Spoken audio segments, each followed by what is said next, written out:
episode 3 of Fetishes and Fantasy here on Dead Sector Radio. Like I mentioned in the first webisode, and in the second webisode, we'd be talking about freedom. And freedom of the abstract of abstracts is a great concept to jump into, or at least to tie things together that we've been talking about, ideology and the big other, intersubjectivity. What is it we talk about when we talk about freedom? It's an abstract principle. I mean, linguistically, freedom necessitates its inversion. You can't be free unless there is the concept of, let's say, not freedom out there, recognizable and exchangeable. So what is freedom? What are our freedoms in a North American Western society? Our freedom to express our religion, let's say, or our freedom to spit on people who do, express their religion. Our freedom to vote, to participate in a democracy. That once we've exercised that freedom, we're free to be governed until the next time we can actually participate in that. Freedom is one of the most essential big others. It's a concept through which we communicate and we discuss, but we never have true access to. Again, because it necessitates the inversion. It necessitates the state of not being free.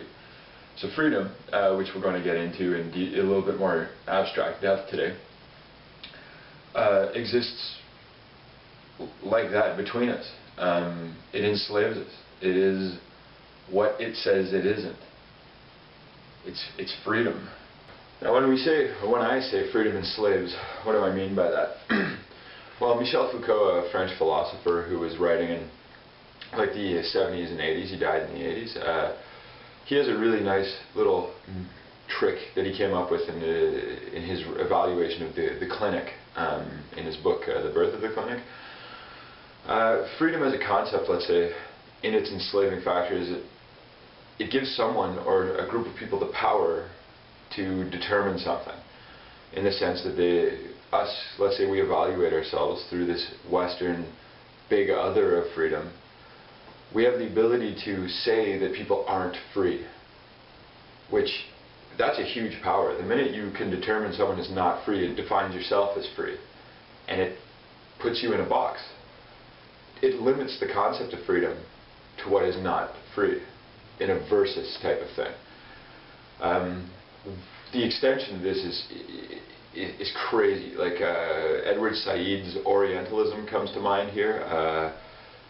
Chomsky's discussions on the concept of hegemony and cultural superiority. Freedom's at the basis of this. It's the foundation for much of these global issues, in the sense that we've labeled, we being, let's say, American foreign policy, and Canada's a part of all of this, we've labeled others not free. And it's our goal to what? To provide freedom for them? What style of freedom? Our freedom? This begs a whole bunch of interesting discussions on relativity. Go back to the cartoon that goes through, we've seen on Facebook and in social media about the woman in the hijab. In one part of the panel, the other panel is a woman in a bikini. Neither of them thinks the other one's free. So when we label someone as not free, and then we try and impose our freedom upon them, where is the freedom there?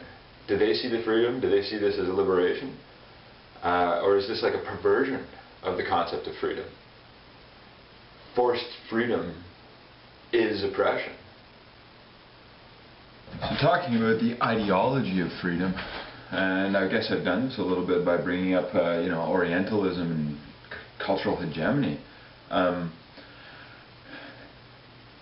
The ideology of it is it works itself into us, like gets to a point almost beyond belief, into this subconscious layer of belief, where these things are imaginable, like the freedom to oppress others, or the oppressive aspect of freedom when trying to save others from not freedom.